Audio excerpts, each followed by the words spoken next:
बिस्मिल्लाह। अस्सलामु अलैकुम वरहमतुल्लाहि वबरकातुहू। इन्नल हम्दुलिल्लाह नहमदुहु व नस्तईनुहु व नस्तगफिरुहु व नऊज़ु बिल्लाहि मिन शुरूरि अनफुसिना व मिन सय्यिआति अमालिना।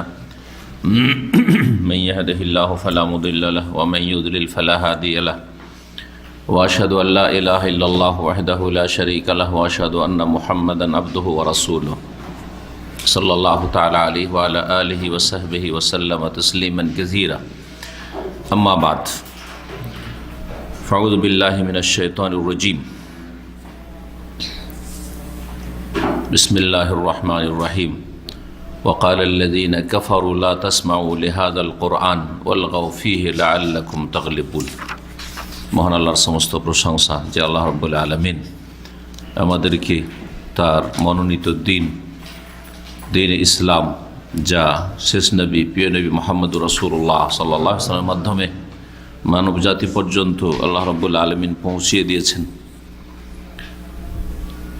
সেই দিন, যে দিন ছাড়া আল্লাহ রাব্বুল আলামিন অন্য কোনো দিন কবুল করবেন না।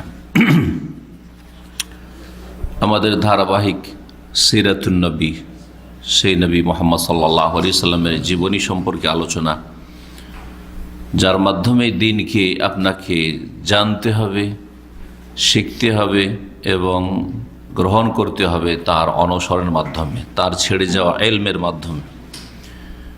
আমাদের ধারাবাহিক আলোচনার আজকে পর্ব নম্বর 17, তারিখ 10ই রবিউস সানি 1441 হিজরি।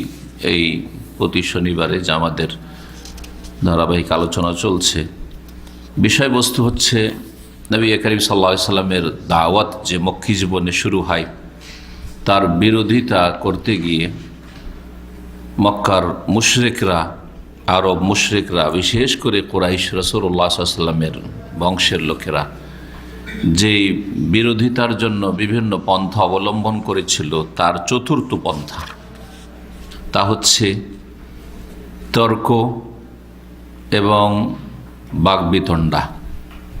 তর্ক করে এবং বাকবিতণ্ডার মাধ্যমে, ঝগড়া বিবাদের মাধ্যমে নবী সাল্লাল্লাহু আলাইহি ওয়াসাল্লামের দাওয়াতকে বন্ধ করে দেওয়া। এটা একটাও গোমরাহ পথভ্রষ্টদের তরিকা। কোনো সময় কোনো দাওয়াত, হকের দাওয়াত উঠলে বাতিলপন্থীরা এইভাবে প্রতিরোধ গড়ে তুলে। প্রতিরোধের একটা তরিকা হচ্ছে এই যে তর্কে জড়িয়ে যাওয়া। এইরকম যখন ঝামেলা দেখবে, যারা দুর্বল থাকবে তারা চুপ হয়ে যাবে। দুর্বল থাকলে, দলিলের দিক থেকে মজবুত থাকলে অনেক সময় ক্ষমতার দিক থেকে দুর্বল, তখন মানুষ পরিস্থিতি বিচার করে চুপ হয়ে যায়, যে পরিস্থিতি বাধ্য করে। তো এরকম পরিস্থিতিগুলো এই বিদআতপন্থীদের সামনে, মুসলিম সমাজের যারা গোমরাহ পথভ্রষ্ট বিদআতপন্থী, তাদেরকে দাওয়াত দিতে গিয়ে এই পরিস্থিতিগুলি আপনাদের সামনে আসবে, যা নবী করিম সাল্লাল্লাহু আলাইহি সাল্লামের সামনে এসেছে। আর নিকাশ ওয়াল জিদাল, বাকবিতণ্ডা এবং তর্ক বাহাস, জি, যেটাকে বাংলাদেশের ভাষায় কি বলে, আরবি শব্দ কিন্তু বাহাসটাও, বাহাস মানে তর্ক। বাহাসের একটা অর্থ হচ্ছে গবেষণা, বাহাসের আরেকটা অর্থ হচ্ছে তর্ক করা, বহাস করা, উর্দুতে সাধারণত ব্যবহার করা হয়। রাসূলুল্লাহ সাল্লাল্লাহু আলাইহি ওয়াসাল্লাম যখন দাওয়াত শুরু করলেন, প্রথম যে দাওয়াতের মৌলিক বিষয় ছিল তা ছিল 3টি। তৌহিদ, এক আল্লাহ রাব্বুল আলামিনের একত্ব। আরেকটি ছিল রেসালাত, নবী করিম সাল্লাল্লাহু আলাইহি ওয়াসাল্লাম আল্লাহর পক্ষ থেকে রসুল হয়ে এসেছেন। তৃতীয় হচ্ছে পুনরুত্থান বা আখিরাত, পরকাল, মরে যাওয়ার পরে আবার একসময় আল্লাহ রাব্বুল আলামিন কি করবেন, ওঠাবেন, পুনরুত্থান হবে। তৌহিদ, রেসালাত, আখিরাত, সহজ ভাষায় তৌহিদ, রেসালাত এবং আখিরাত। জি, এই 3টি বিষয়, 3টি বিষয় বড় আজব লেগেছিল আরব মুশরিকদেরকে, মক্কার কাফেরদেরকে। আজব কথা তাদের কাছে এই বিষয়টি। জি,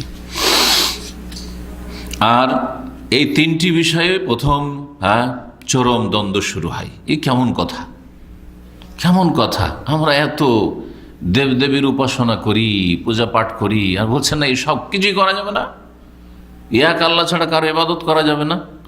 তাওহীদের ক্ষেত্রে একটু বিস্তারিত বলতে হয়, বিশেষ করে তাওহীদুল উলুহিয়া বা তাওহীদে ইবাদত, তাওহীদুল ইবাদার ক্ষেত্রে, ইবাদত বন্দেগীর তাওহীদের ক্ষেত্রে, বা তাওহীদুল উলুহিয়াতের ক্ষেত্রে। তাওহীদুল উলুহিয়া যারা তাওহীদ আরব দেশে পড়াশোনা করেছেন, সে আরব দেশের যারা উচ্চশিক্ষা লাভ করেছেন, যেমন এখানে যারা এখানে ইউনিভার্সিটিগুলোতে পড়াশোনা করেছেন তারা ভালো বুঝেন। আর আপনারা নিয়মিত যারা ইসলামী সেন্টার দার্সে আসছেন, আর তাওহীদুর রুবুবিয়াত কাকে বলে, তাওহীদুল উলুহিয়া কাকে বলে, তাওহীদুল আসমা ও সিফাত কাকে বলে বুঝেন, তারা বিষয়গুলি বুঝবেন। আর এমনি আমাদের দেশের পড়া শুধু আলেম সমাজ, আর বিশেষ করে বেদায়েতি মাদ্রাসার পড়া, যেখানে তাওহীদের কোনো কিতাব পড়া হয় না, আকীদার নামে পড়া হয় আশআরী মাতুরিদি মতবাদ, সেখানে তারা তাওহীদের কোনো জ্ঞান রাখে না। তাওহীদ বললে আরও তাদেরকেও আজব লাগে, কি তাওহীদ করছে। তাওহীদের রুবুবিয়্যাহ সংক্ষেপে বলে দিই তাহলে, কারণ অনেকে বারবার শুনলেও এগুলো জিনিস একটু সূক্ষ্ম ভুলে যায়, মনে রাখতে পারে না। একটু শিক্ষাগত যোগ্যতাও লাগবে, আর একটু গুরুত্ব দেওয়া লাগবে, আর একটু চর্চা করা, বারবার পড়া বা শোনা লাগবে। আল্লাহর কাজে আল্লাহর একত্ব প্রতিষ্ঠা করা, আল্লাহর কাজে আল্লাহকে একক মনে করা।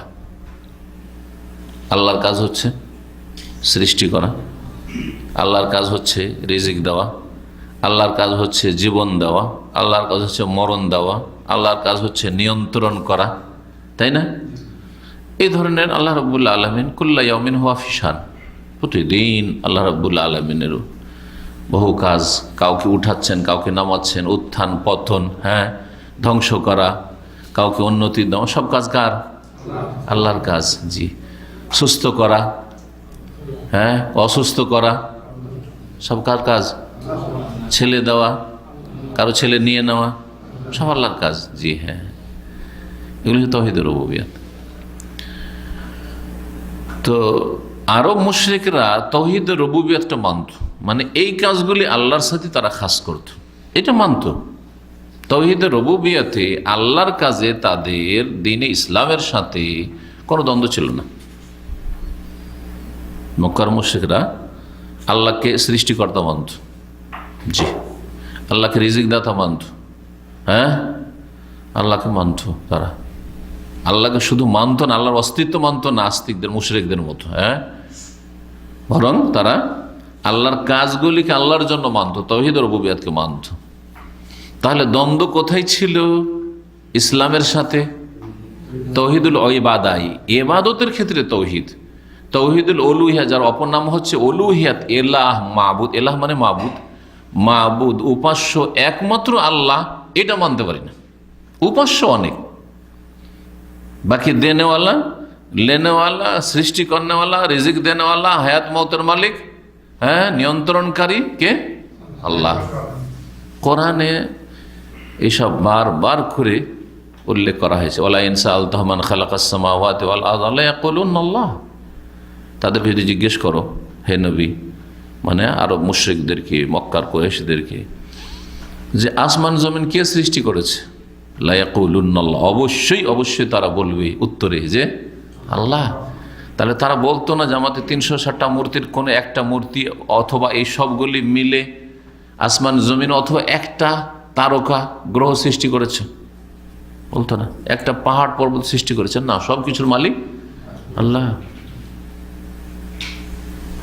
আকাশ থেকে পানি বৃষ্টি বর্ষণ কে করছে? মানে নাযালা মিনাস সামাই কালান, তারা বলতো যে আল্লাহ, এসবগুলি আল্লাহ, এগুলি আল্লাহর কাজ, তাই না? অনাবৃষ্টি দেওয়া আল্লাহর কাজ, বৃষ্টি দেওয়া আল্লাহর কাজ, বন্যা দেওয়া আল্লাহর কাজ, ওগুলি মানত। কিন্তু শেখ মোহাম্মদ আবদুল্লাহ রহমতুল্লাহ আলাই তার কাশফুস শুবহাত, সংশয় নিরসন, বাংলায় কিতাবের নাম কাশফুস শুবহাতের নাম শুনেছেন? কাশফুস শুবহাত একটি বই আছে আরবিতে, যার বাংলা অনুবাদে নাম হচ্ছে কি সংশয় নিরসন।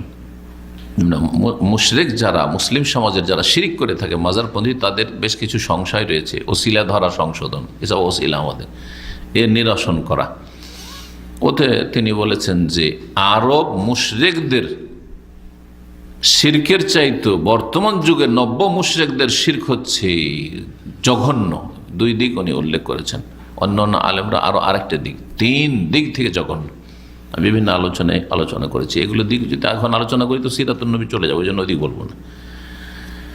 তার মধ্যে একটা শুধু যেটা আমাদের আজকে এইখানে পয়েন্ট, যেহেতু সেটা হচ্ছে যে আরব মুশরিকরা শুধু ইবাদত বন্দেগীতে শিরক করত, কিন্তু আল্লাহর কাজে দেবদেবীকে শরীক করত না।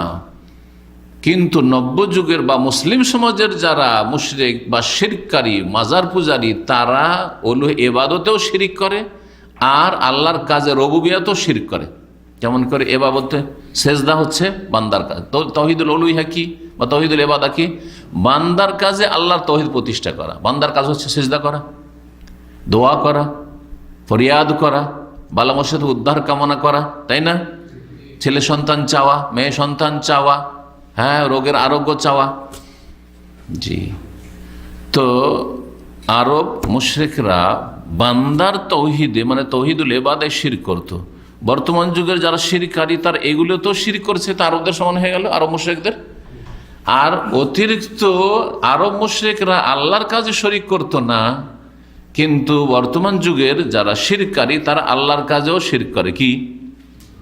তারা বলে যে এই ছেলেটা খাজা বাবার দান, হ্যাঁ, আজমির শরীফ গিয়েছিলাম তখন আমার রোগটা ভালো হয়েছে, হ্যাঁ, শাহজালাল বাবার মাজারে চাদর চড়িয়ে এসেছি তখন আমার মনের কামনা বাসনা পূরণ হয়েছে, বলছে না? তাহলে এইগুলো কার কাজ? মনের কামনা বাসনা পূরণ করা, দেওয়া, এগুলো আল্লাহর কাজ। এগুলো তো শিরক করছে। জি,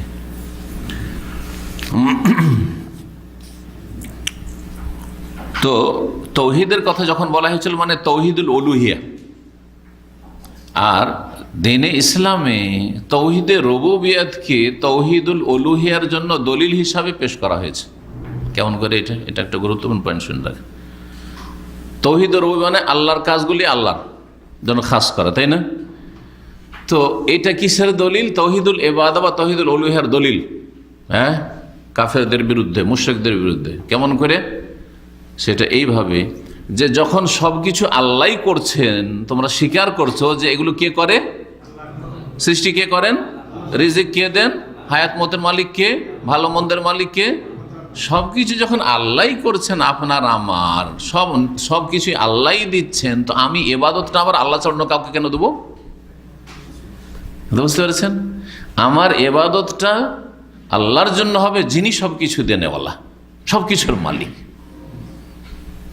এটা হচ্ছে কিসের দলিল? হ্যাঁ, তৌহিদের রুবুবিয়্যাহ, তৌহিদুল উলুহিয়্যাহ দলিল। সবকিছু যখন আল্লাহ করেন তখন আমার সমস্ত ইবাদতগুলি কাকে দেব? আল্লাহকে দেব। আর সমস্ত ইবাদত আল্লাহকে দাও, এটা হচ্ছে তৌহিদে ইবাদা বা তৌহিদুল উলুহিয়্যাহ। তো তৌহিদুল ইবাদার ক্ষেত্রে হ্যাঁ তারা চরম বিরোধিতা করলে। এটা কেমন কথা? আজাল আলিহাতা ইলাহান ওয়াহিদা, সূরা সাদে রয়েছে। অবাক হয়ে তারা বলল, কি আশ্চর্য ব্যাপার! আরে এত আমাদের উপাস্য দেবদেবী আছে, সবগুলিকে একবারে নাকচ করে দিয়ে এক এলাহ সাব্যস্ত করলো। মোহাম্মদ কি করলো? ইন্না হাযা লাশাইউন উজাব, নিশ্চয়ই এই মোহাম্মদের এই কথা তো হ্যাঁ অবাক করা কথা, উজাব, আজীব থেকে আশ্চর্য কথা। এটা তার আশ্চর্য হইতো, এটা কেমন কথা হলো যে আমাদের লাত উজ্জা মানাত আর হোবাল এসবের পূজা চলবে না, হ্যাঁ, ফরিয়াদ করা চলবে না, তাদের কাছে মান্নত পেশ করা চলবে না, তাদের কাছে উৎসর্গ করা চলবে না, বলি দেওয়া চলবে না। জি,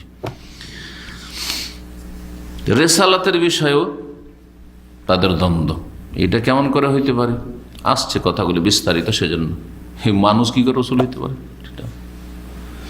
আর মানুষই যদি হয়তো মোহাম্মদ আবার কেন রসুল হবে? এটি এতিমূলক, এই ধরনের বিষয়গুলি। পুনরুত্থান, এটা আবার কেমন করে হইতে পারে? মানুষ মরে গেল, কয়েকদিন পরে সরে গেল, পচে গেল, ধীরে ধীরে শেষ হয়ে গেল, সব পচে সরে সব শেষ, তারপর আবার কি করে পুনরুত্থান হবে? এটা কি করে হইতে পারে? এটা অসম্ভব কথা। কোরআনে এই বিষয়গুলি বিভিন্ন জায়গায় আল্লাহ উল্লেখ করেছেন না? জি হ্যাঁ। প্রথম লেখক শুরু করেছেন পুনরুত্থান নিয়ে বা আখিরাত নিয়ে। তিনটি বিষয় বললাম না? দ্বন্দ্বের বিষয়বস্তু ছিল তৌহিদে উলুহিয়াত আর রিসালাত আর আখিরাত বা পুনরুত্থান, আল বাস বাদাল মউত, মৃত্যুর পরে যে ওঠানো হবে, এটা তাদের কাছে আশ্চর্যজনক বিষয় ছিল।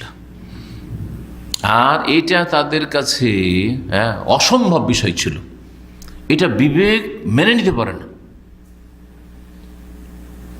কি যুক্তিতে এটা কথা বলছেন? কি যুক্তি যে নিশ্চিহ্ন হয়ে গেল? গোস্ত তো কয়েক মাসের মধ্যে পচে সরে শেষ, হাড্ডিগুলো কয়েক বছরের মধ্যে পচে সরে 30 বছর বা 35 বছরের মধ্যে শেষ। তাহলে তারপর ওঠা হবে কি করে? কি করে ওঠা হবে? এসব কথা বলতো। তো কিছু আয়াত এখানে উল্লেখ করেছেন শেখ। তারা বলতো আইদা মিতনা ওয়া কুন্না তুরাবা ওয়া ইজামা, আচ্ছা বলো তো, আমরা যখন মারা যাব আর আমরা মরে মাটি হয়ে যাব, সরে পচে, ওয়াইজামান হাড়হাড্ডিতে পরিণত হব, মানে একটা সময় থাকবে যে হাড়হাড্ডি শুধু থাকবে, আবার আর একটা সময় হয় যে হাড়হাড্ডিও থাকবে না, এবার সব মাটি হয়ে যাবে, মাটিতে মিশে যাবে। আইন্নাল আমাবউসুন, তারপরেও কি আমাদের পুনরুত্থান হবে, উঠানো হবে? আরে মোহাম্মদ কি বলছে এগুলো? আবাউনাল আউয়ালুন, এবং আমাদের বাপদাদাদেরকেও, আমাদের পূর্বের যুগের বাপদাদা, ওরা তো আরো আগে মারা গেছে, ওদেরকে উঠানো হবে। সূরা সাফফাত আয়াত নম্বর 17, সূরা কাফির আয়াত নম্বর 3 শুরুতে রয়েছে কাফাল কুরআনিল মাজিদ বাল আজিবু আন জাআহুম মুনযিরুম মিনহুম ফাকালাল কাফিরুন হাযা শাইউন আজিব আইযা মিতনা ওয়া কুন্না তুরাবান যালিকা রাজুম বাঈদ। তারা বলতো আইযা মিতনা, আচ্ছা যখন আমরা মারা যাব, হ্যাঁ, ওয়া কুন্না তুরাবান, আর মরে আমরা মাটিতে মিশে যাব, তারপর আবার উঠানো হবে। এই উঠানো হবে বলছে মোহাম্মদ, যালিকা রাজুম বাঈদ, এই উঠানোর কথা এটা অনেক দূরের কথা। যেমন আমরা অনেক লোককে বলি, আরে তোমার কথা দূরে রাখো, অনেক দূরের কথা। যালিকা রাজুম বাঈদ, এই উঠানোর কথাটি অনেক দূরের কথা। জি, কোন একটি জিনিস যদি লব্ধ না হয়, অসম্ভব আপনার হাসিল করা, তখন ভারতের একটি প্রবাদ আছে, ফার্সি যুগের, মানে ওই মুঘল যুগের প্রবাদ হবে, দিল্লি হনুস দূর আস্ত, দিল্লি অনেক দূরে।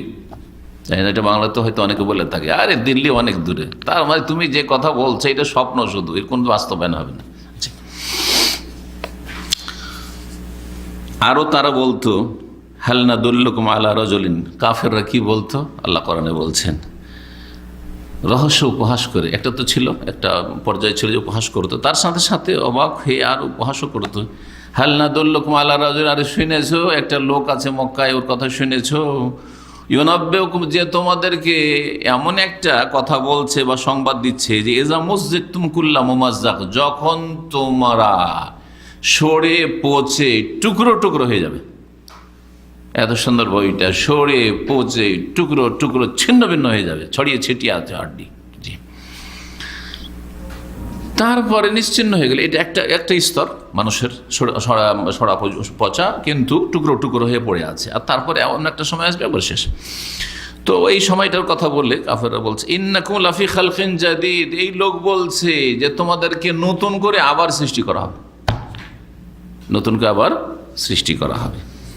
তারপরে তারাই মন্তব্য করতো যে এই লোক কি কথা বলে, আফতারা আলাল্লাহি কাযিবা, আল্লাহ সম্পর্কে মিথ্যা রচনা করছে, আমবিহি জিন্না, নাকি পাগল হয়েছে। এই ধরনের কথা, যদি কোনো কথা একটা অসম্ভব কথা হয়, তাহলে মানুষরা কি মন্তব্য করে, আরে পাগল রে পাগল, দেখো পাগল। হ্যাঁ, কেউ যদি এটা অশিক্ষিত লোক বলে যে আমি বাংলাদেশের রাষ্ট্রপতি হব, লোকে কি বলবে, দেখো দেখো পাগল, মাথা খারাপ হয়েছে, তাই না? তো এ হয় পাগল, আমবিহি জিন্না, একে জিনে ধরেছে দিয়ে পাগল হয়ে গেছে। কারণ পাগল হওয়ার ক্ষেত্রে এটি ধারণা যে জিন ধরেছে, বা জিন্নাতুন মানে জনুন, এটা হইতে পারে, জনুন মানে পাগল। এ হয় পাগল, আর না হইলে যদি সুস্থ মস্তিষ্কের হয় তাহলে আল্লাহ সম্পর্কে সে মিথ্যা কথা মন গড়া বলছে, রচনা করে বলছে। আফতার আলাল্লাহি কাযিবা, ইফতারা ছিল আসলে, হয় সে আল্লাহ সম্পর্কে মিথ্যা রচনা করছে যদি সুস্থ মস্তিষ্কের হয় এই মুহাম্মদ, এই লোক, আমবিহি জিন্না, আর না হলে সে পাগল অবস্থায় কথা বলছে, এটা হতে পারে। তার মানে তারা পুনরুত্থানটাকে, মানুষ মরে যাওয়ার পরে আবার উঠবে আর হিসাব হবে, জবাব দিতে হবে, জান্নাত জাহান্নাম, এইসব কথাকে অসম্ভব মনে করত, অসম্ভব মনে করত। এটা যুক্তিতে ধরে না, বিবেকে আসে না তাদের।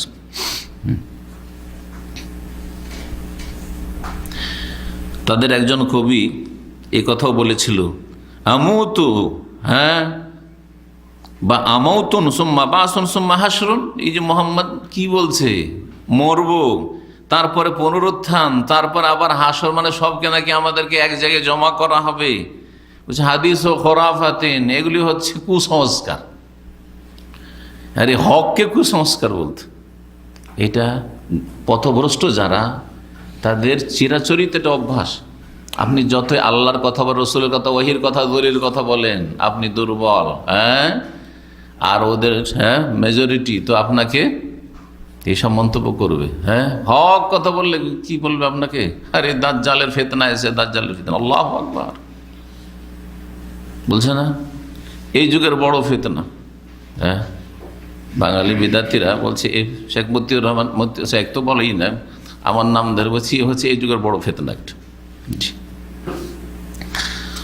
তো এসব যারা পথভ্রষ্ট, তাদের যুগে যুগে সব মন্তব্য হকপন্থীদের ক্ষেত্রে।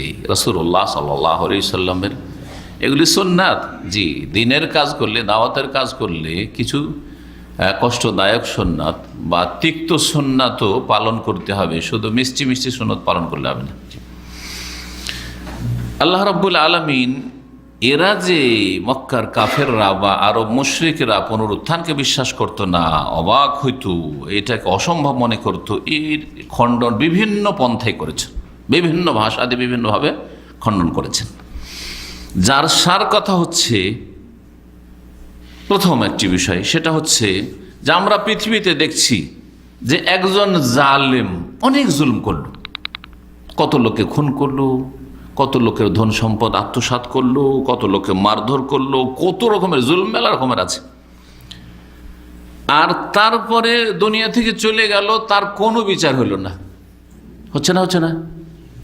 হাজার হাজার লক্ষ লক্ষ জালেম পৃথিবীতে আসছে, জুলুম করে চলে যাচ্ছে, তাকে ধরার কেউ থাকলো না, কোনো বিচারও না, এমনি চলে গেল। এর সাথে সাথে আবার যারা মজলুম, নির্যাতিত, যাদের ওপর অবিচার হচ্ছে, সারা জীবন জুলুম বরদাস্ত করতে করতে করতে চলে গেল, হ্যাঁ, তার ন্যায্য অধিকার পেল না।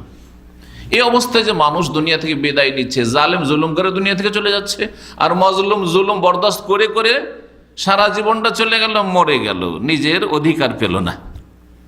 একটা দিক। আর একটা দিক হচ্ছে মানুষ দুই রকম, সৎ আর অসৎ।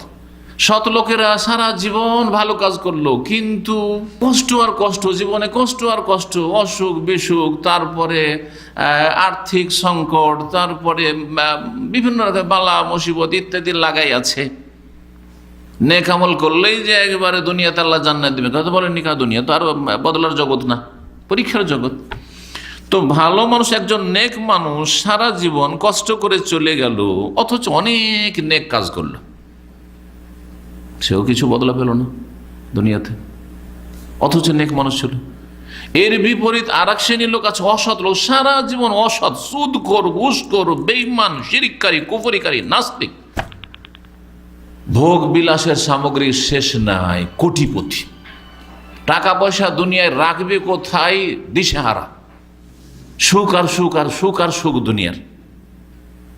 এত পাপ করলো কিন্তু কোনো শাস্তি পেল না, দুনিয়া থেকে চলে গেল না।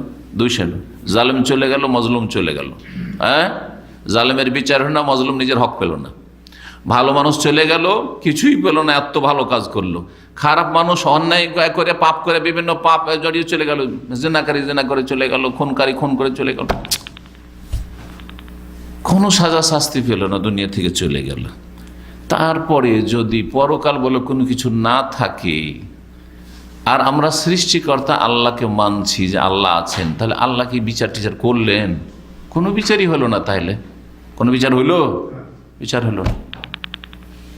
কোনো একটা দেশের সাথে উদাহরণ দেন তো, দেশে শাসক আছে, রাষ্ট্রপতি আছে, প্রধানমন্ত্রী আছে, বা বাদশাহ রাজা আছে, খলিফা আছে, আর সেই দেশে জালেম জুলুম করলো, তার বিচার হলো না। মজলুম জুলুম বরদাস্ত করে চলে গেল, সে তার ন্যায্য অধিকার পেল না। ভালো মানুষ অনেক, দেশের হিতাকাঙ্ক্ষী অনেক ভালো কাজ করলো দেশের জন্য, সে কিছুই পেল না সরকারের কাছে। আর যে দেশদ্রোহিতা করলো, দেশের ক্ষতি সাধন করলো, সেও সরকারের কাছে কোনো শাস্তি পেল না। তাহলে সেই সরকার জালেম সরকার না? কথা ঠিক কিনা? তাহলে আল্লাহ রাব্বুল আলামিন যে দুনিয়ার মালিক, আসমান জমিনের মালিক, আর এই জমিনে মানব জাতি বসবাস করছে আর এইভাবে দুনিয়া থেকে চলে যাচ্ছে, যদি এক সময় আল্লাহ কোন সময় বিচার না করেন, এতে বিশ্বাসী না হই, পরকালে বিশ্বাসী না হই, তো আল্লাহকে জালেম সাব্যস্ত করে দিলাম। আর আল্লাহ জালেম না। ওমা আনা বিযাল্লামিল লিল আবিদ, ওয়ালা ইয়াযলিমু রাব্বুকা আহাদা। কোরআনে বিভিন্ন জায়গায় আল্লাহ বলেছে বিভিন্ন ভাষা দিয়ে, রব কারও জুলুম করবেন না। সবাই এক সময় নিজ নিজ অধিকার পাবে, যার অধিকার নষ্ট করা হয়েছে, আর যে অপরাধ করেছে অপরাধের শাস্তি পাবে, আজ হোক আর কাল হোক, এখানে হোক অথবা সেখানে পরকালে হোক পাবে। এটা হচ্ছে আল্লাহর কি ইনসাফ, সুবিচার। ওয়ানাযাউল মাওয়াজিন আল কিসতা লিয়াউমিল কিয়ামাহ, আল্লাহ বলছেন কিয়ামতের দিনে আমি ইনসাফের সুবিচারে দাঁড়ি পাল্লা কায়েম করব, পাই পাই করে দাঁড়ি পাল্লা কায়েম হবে, যাতে একটু অবিচার না। দুনিয়ায় বিচার করতে গিয়ে সুবিচার করতে যতই চেষ্টা করে তারপরেও একটু কম বেশি হয়ে যেতে পারে, কিন্তু রব্বুল আলামিনের কাছে আল কিসত, ইনসাফের সাথে একেবারে বিচার। ফালা তুযলামু নাফসুন শাইআ, কোনো ব্যক্তির ওপর কিঞ্চিত পরিমাণ জুলুম অবিচার হবে না। ওয়াইন কানা মিসকাল হাব্বা, একটা সরিষা পরিমাণও যদি কেউ ভালো কাজ করে অথবা মন্দ কাজ করে, আল্লাহ বলছেন আতাইনা বিহা, ওটাও সেখানে হাজির করব। যে ভালো করেছে সরিষা পরিমাণ ওর ফল পাবে, ভালো ফল, আর যে পাপ করেছে সেটাও সে দেখতে পাবে এবং তার শাস্তি পাবে যদি আল্লাহ না ক্ষমা করেন। তাহলে ওয়াকাফা বিনা হাসিবিন, এবং আমি হিসাব নেওয়ার জন্য যথেষ্ট, আল্লাহ বলছে। এসব কথা আল কোরআনে রয়েছে। যুক্তিটা বুঝতে পারলেন? যারা পরকালকে অস্বীকার করবে, তাদের খণ্ডনের জন্য একটা হচ্ছে কোরআন এবং সুন্নাহর যুক্তি। যদি মরণের পরে পুনরুত্থান মানুষের না হয় আর সেখানে জালেমের কাছ থেকে মজলুমের অধিকার না নেওয়া হয়, সে নেকি দিয়ে পেমেন্ট করবে, আর নাহলে গুনার বোঝা নিয়ে যাবে। নেক লোককে উত্তম প্রতিদান যদি না দেওয়া হয়, পাপিষ্ঠকে শাস্তি যদি না দেওয়া হয়, তাহলে সৎ ও অসৎ আল্লাহর কাছে সমান, জালেম মাজলুম সমান। আর জালেম মাজলুমকে কেউ যদি সমান করে দেয়, সৎ অসৎকে সমান করে দেয়, তাহলে সে সুবিচার করলো না। জি, কোনো পার্থক্য থাকলো না, বরং জালেমই বেশি সুখী, দুনিয়াতেও সুখ করে গেল। অসৎ পাপিষ্ঠই বেশি সুখী, পাপিষ্ঠ দুনিয়াতে ভোগ বিলাস করে গেল, আর মরার পরে কোনো শাস্তি হলো না, তাহলে তো ওই বেশি সুখী, তাই না? এটা অসম্ভব কথা, এইরকমটা হতে পারে না, এটা সুবিচার নয়। এটা আল্লাহ সম্পর্কে কল্পনার বাইরে, কল্পনা করা যায় না যে আল্লাহ এরকমটা করবেন। এটা হচ্ছে বিশৃঙ্খলা, অবিচারের, যা আল্লাহর দ্বারা সম্ভব না। তাই সূরা কালামের আয়াত নম্বর 35-36 আল্লাহ ইরশাদ করছেন, এই যুক্তিটাই তুলে ধরছেন। আফানাজআলুল মুসলিমিনা কাল মুজরিমিন, আচ্ছা বলো তো যারা মুসলিম তাদেরকে কি যারা মুজরিম অপরাধী তাদের মতো করব? একদিকে মুসলিম আত্মসমর্পণকে সম্মানে, আর আরেকদিকে মুজরিম পাপিষ্ঠ, দুই দলকে সমান করে দেবো আমি? না, সমান করব না। মা লাকুম কাইফা তাহকুমুন, তোমাদের কি হয়ে গেছে যে কেমন তোমরা বিচার করছো? এটা বিচার হইল? আমি অবশ্যই সুবিচার করব। তোমরা যদি বলো যে না সবাই সমান, তাই এটা অবিচার। এই আয়াত যেমন এই ক্ষেত্রে যে পরকাল হবে আর সেখানে সুবিচার কায়েম হবে, মুসলিম আর মুজরিম সমান হবে না, মুসলিম আর পাপিষ্ঠ গুনাহগার সমান হবে না, ঠিক তেমনি এটা গণতন্ত্রের খণ্ডনের আয়াত। আল্লাহ স্পষ্ট বলছেন আফানাজআলুল মুসলিমিনা কাল মুজরিমিন, আচ্ছা বলো তো মুসলিম যে আত্মসমর্পণ আল্লাহর বিধান যে মানে, আর আরেক লোক অপরাধী, দুই লোক বা দুই শ্রেণীর লোক সমান? মোটেই সমান না। তোমরা যদি সমান বলো তো মা লাকুম কাইফা তাহকুম, এটা তোমাদের কেমন বিচার, কেমন সিদ্ধান্ত তোমাদের এটা? আর গণতন্ত্রের সিদ্ধান্ত হচ্ছে এটা যে দুনিয়া সবচেয়ে ভালো মানুষ আর দুনিয়া সবচেয়ে খারাপ মানুষ পাশাপাশি ভোটের লাইনে দাঁড় করেন, সমান অধিকার। কথা ঠিক কিনা? সমান অধিকার। এই দিয়ে কোনোদিন শান্তি কায়েম হয় আল্লাহর জমিনে? দেশে কোনোদিন শান্তি প্রতিষ্ঠা হয়? আর দেশ সুষ্ঠুভাবে চলে আর ভালো নেতা নির্বাচন হয়? কখন হবে না, কখন হবে না। আল্লাহর আযাব, গণতন্ত্র আল্লাহর আযাব। আল্লাহ রাব্বুল আলামিন আরো ইরশাদ করছেন সূরাতুল জাসিয়ার আয়াত নম্বর 21, আম হাসিবাল্লাযিনা ইজতারাহুস সাইয়্যাআতা নাজআলহুম কাল্লাযিনা আমানু ওয়া আমিলুস সালিহাত সাওয়াআম মাহইয়া ওয়া মামাতুহুম সাআ মা ইয়াহকুমুন। আল্লাহ বলছেন যে যারা পাপে লিপ্ত থাকে তারা কি এই ধারণা করেছে যে তাদেরকে আমি, মানে পাপে যারা লিপ্ত তাদেরকে আমি মুমিন সৎকর্মশীলদের মতো করে দেব? একদিকে ইমানদার সৎকর্মশীল, আর একদিকে পাপিষ্ঠরা, পাপিষ্ঠ গুনাহগার যারা বিভিন্ন সময় পাপে জড়িয়ে যায়, তাদেরকে কি আমি ওদের সমান করে দেব যারা ইমানদার সৎকর্মশীল? না, কখনো। সাওয়াআম মাহইয়াহুম ওয়া মামাতুহুম, তাদের জীবন মরণ সমান, মানে দুনিয়াতেও সমান থাকলো আর পরকালেও সমান, এটা হইতেই পারে না। দুনিয়াতে অনেক সময় সমান। পাপিষ্ঠও সুখে খাচ্ছে, আর আপনি একটু ভালো মানুষ, 5 ওয়াক্ত সালাত আদায় করে সহিহ আকীদার মানুষ, আলহামদুলিল্লাহ দুনিয়ার পাপ থেকে বাঁচছেন, কাবিরা গুনাহ বাঁচছেন, আপনিও এরকম ওর চাইতে কমই হয়তো পাচ্ছেন।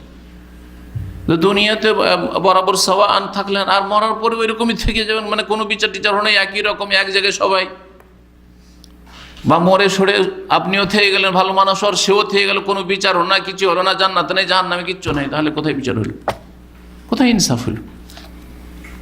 সাআ মা ইয়াহকুমুন, এইরকম যদি কেউ সিদ্ধান্ত পেশ করে তাহলে তাদের সিদ্ধান্ত বড়ই খারাপ সিদ্ধান্ত, বড়ই মন্দ সিদ্ধান্ত। তারপরে তারা এটাকে যে অযৌক্তিক মনে করত, বা বিবেকে ধরে না যে মানুষ সরে পচে যাওয়ার পরে কি করে উঠবে, কি করে জীবিত হবে। আরো মুশরিকরা না এটাকে অসম্ভব মনে করত। এর খণ্ডন করছে কোরআনে কারিমে, শোনেন বেশ কিছু আয়াত, সূরা নাজিআত, আম্মাপাড়ার আয়াত, আয়াত নম্বর 27। আল্লাহ বলছেন আ আনতুম আশাদ্দু খালকান আমিস সামাউ বানাহা। আচ্ছা বলো তো, আল্লাহর তো মেলা সৃষ্টি রয়েছে, তার মধ্যে একটা সৃষ্টি হচ্ছে আসমান, হ্যাঁ, আর আরেক সৃষ্টি হচ্ছে মানুষ। এক সৃষ্টি হচ্ছে মানুষ আর আরেক সৃষ্টি হচ্ছে আসমান। এই দুটোকে যদি পাশাপাশি দুই দিকে রাখি, কোনটা সৃষ্টি করা বেশি মুশকিল? আসমান সৃষ্টি করা, তাই না? তো আল্লাহ তাই কথা, আনতুম আশাদ্দু খালকান, আচ্ছা তোমাদের, হে মানব জাতি, তোমাদের, হে কাফেররা, হে মুশরিকরা, যারা তোমরা পরকালে পুনরুত্থান পুনরায় সৃষ্টি করাকে অসম্ভব মনে করছো, তোমাদের সৃষ্টি করা বেশি মুশকিল না এই বিশাল 7 আসমান সৃষ্টি করা বেশি মুশকিল? যে আল্লাহ 7 আসমান সৃষ্টি করতে পেরেছেন প্রথমবার কোনো নমুনা না দেখে, তাহলে তোমরা তো একবার দুনিয়াতে ছিলে, তোমাদের নমুনা আছে, আর এই নমুনা সামনে রেখে আবার তোমাদের পুনরুত্থান, আবার সৃষ্টি করা, এটা কোন মুশকিলের কাজ হইল? কোনো মুশকিল না। প্রথম যে কোনো টেকনোলজি যে তৈরি হয়েছে, সে টিভি হোক আর রেডিও হোক, আজকাল না হয় টিভি রেডিওর মূল্য কমে গেছে, কিন্তু একসময় সেটা অনেক অসাধারণ জিনিস ছিল, তাই না? আজকাল ইন্টারনেটের যুগে, মোবাইলের যুগে, হ্যাঁ, প্রথম যে করেছে তার ব্রেনের প্রশংসা। আর দেখা দেখি নোকিয়াকে সামনে রেখে স্যামসাং তৈরি হয়ে গেল, স্যামসাং সামনে রেখে ধরেন আপেল তৈরি হয়ে গেল, বা আর কিছু তৈরি হয়ে গেল, বা একটা মডেল দেখে কাছাকাছি ওইটাকে চেঞ্জ করো, এবছর এইরকম রাখবো না এইরকম রাখবো। একটা গাড়ি দেখে চলো, এই গাড়িটা এতদিন এরকম চলছে, একটু এতে রদ বদল করে দেবো, এটা কোনো মুশকিল কাজ? এমন কোনো মুশকিল কাজ না, নমুনা আছে অলরেডি। আল্লাহ রাব্বুল আরো বলছেন সূরা আহকাফের আয়াত নম্বর 33, আওয়ালাম ইয়ারাউ, কাফেররা কি চিন্তা করে দেখেন, আন্নাল্লাহাল্লাযী খালাকাস সামাওয়াতি ওয়াল আরদা, নিশ্চয়ই যে আল্লাহ রাব্বুল আলামিন আসমান সমূহ এবং জমিনকে সৃষ্টি করেছেন, ওয়ালাম ইয়াইয়া বিখালকিহিন্না, আকাশ এবং জমিন সৃষ্টি করতে গিয়ে তিনি ক্লান্ত হননি, ক্লান্ত হননি। আমরা দেখেন সামান্য একটু ক্লান্ত হয়ে যায়, সামান্য একটু, সুবহানাল্লাহ, কত দুর্বল। জি, একটানা আপনি কাজ করেছেন বা ঘুমাননি, ঘুমে 1 ঘন্টা কম হয়ে গেছে, খুবই ক্লান্তি লাগছে। ওয়ালাম ইয়াইয়া বিখালকিহিন্না, আসমান জমি সৃষ্টি করতে গিয়ে আল্লাহ ক্লান্ত হননি। যখন আসমান জমি সৃষ্টি করতে গিয়ে ক্লান্ত হননি, বিকাদিরিন আলা আইয়ুহিয়াল মাউতা, তিনি অবশ্যই সক্ষম যে তিনি মৃতকে জীবিত করবেন। মৃত, তাকে জীবিত করা শুধু কাজ, বালা অবশ্যই ইন্নাহু আলা কুল্লি শাইইন কাদির, নিশ্চয় আল্লাহ সর্বশক্তিমান, সব কিছুর উপর ক্ষমতাবান। আরও আল্লাহ সূরা ওয়াকিয়ার আয়াত নম্বর 62 বলছেন ওয়ালাকাদ আলিমতুম নাশআতাল উলা ফালাউলা তাযাক্কারুন। আরবদের এই যে অসম্ভব মনে করা পুনরুত্থানকে, পুনরায় কি করে মানুষ সৃষ্টি হতে পারে, এর খণ্ডন করতে আল্লাহ বলছেন যে তোমরা তো জানো প্রথম সৃষ্টি, যে মানুষকে প্রথম সৃষ্টি করা হয়েছে, আর এটা মানত আরবরা, মানত না? আরবরা আগে বলেছি যে তাওহীদের রুবুবিয়্যাত মানে আল্লাহর কাজগুলি মানত। আসমান জমিন সৃষ্টি করেছে কে? আল্লাহ। সমস্ত সৃষ্টিকুল কে সৃষ্টি করেছে? তার মধ্যে মানুষ। মানুষকে কে সৃষ্টি করেছে? আল্লাহ। কথা আরব মুশরিকরা জানতো, তোমার স্রষ্টাকে জানতো। এমনকি হিন্দুরা তো নাস্তিক না, বহুত্ববাদী। হিন্দুরা জিজ্ঞাসা করেন যে তোমার স্রষ্টাকে, বলবে যে সরস্বতী, দুর্গা, বলবে লক্ষ্মী না, বলছে লক্ষ্মী হচ্ছে কিসের দেবী? রিজিকের দেবী। হিন্দুদেরও এইসব আকীদা আরব মুশরিকদের মধ্যে। সরস্বতী হচ্ছে, সরস্বতী পূজা স্কুল কলেজ ইউনিভার্সিটিতে হয়, হ্যাঁ, বিদ্যার দেবী। হ্যাঁ, জি হ্যাঁ। কিন্তু একটা হিন্দু যদি মানে একেবারে অশিক্ষিত না হয়, সামান্য এমনকি ফিতরাতের ওপর যদি থাকে অশিক্ষিত, তাও বলবে যে ওপর আল্লাহ সৃষ্টি করেছে, বলবে না? আল্লাহ নাম নাই বলুক, সে ঈশ্বরই বলুক, ভগবান বলুক, না হয় ওপর আল্লাহ বলুক, কিন্তু বলছে তো। জি, তো আরব মুশরিকরা ঠিক ওই রকম। আল্লাহ বলছেন যে তোমরা তো নিঃসন্দেহে জানছো ওয়ালাকাদ আলিমতুম নাশআতাল উলা, প্রথম সৃষ্টি, যে প্রথমবার সৃষ্টি আল্লাহ করেছেন। ফালাউলা তাযাক্কারুন, তাহলে তোমরা কেন উপদেশ নিচ্ছ না যে দ্বিতীয়বার সৃষ্টি আল্লাহ করবেন? আল্লাহ রাব্বুল সূরা আম্বিয়া আয়াত নম্বর 104 আরো ইরশাদ করে কামা বাদানা আউয়াল খালকিন নুঈদুহু, যেমন আমি প্রথমবার সৃষ্টি করেছিলাম বা সৃষ্টির সূচনা করেছিলাম, নুঈদু, আবার পুনরায় ফিরিয়ে নিয়ে আসবো তোমাকে। আবার পুনরায় ফিরিয়ে নিয়ে আসবো মানে পুনরায় সৃষ্টি করব। ওয়াদান আলাইনা, এটি আমার প্রতিশ্রুতি, ওয়াদা, যে তোমাদেরকে আমি সৃষ্টি করব আবার তোমাদেরকে মরার পরে। ইন্না কুন্না ফাইল, নিশ্চয় আমি অবশ্যই করব। জি, আল্লাহ রাব্বুল আলামিন আরো সূরা রুমের আয়াত নম্বর 27 বলেছেন ওয়াহুয়াল্লাযী ইয়াবদাউল খালকা সুম্মা ইউঈদুহু, আল্লাহ সেই সত্তার নাম যিনি সৃষ্টির সূচনা করেছেন। আর সৃষ্টির সূচনা আল্লাহ করেছেন, এটা আরব মুশরিকরা মানত যে সৃষ্টির সূচনা কে করেছেন? আল্লাহ। ওয়াহুয়াল্লাযী ইয়াবদাউল খালকা সুম্মা ইউঈদুহু, অতঃপর তিনি পুনরায় সৃষ্টি করবেন, মানে পৃথিবী ধ্বংস হয়ে যাওয়ার পরে আবার সৃষ্টি করবেন, মানুষকেও সৃষ্টি করবেন, আসমান জমিন সৃষ্টি করবেন, সব করবেন। জি, সুম্মা ইউঈদুহু, দ্বিতীয়বার যে আমি সৃষ্টি করব বা পুনরায় যে সৃষ্টি করব, ওয়াহুয়া আহওয়ানু আলাইহি, আল্লাহ বলছেন যে আল্লাহর জন্য সেটা আগেরটার চাইতে সহজ, প্রথমটার চাইতে সহজ। প্রথমটা কি? সৃষ্টির সূচনা, আল্লাহর জন্য কঠিন না।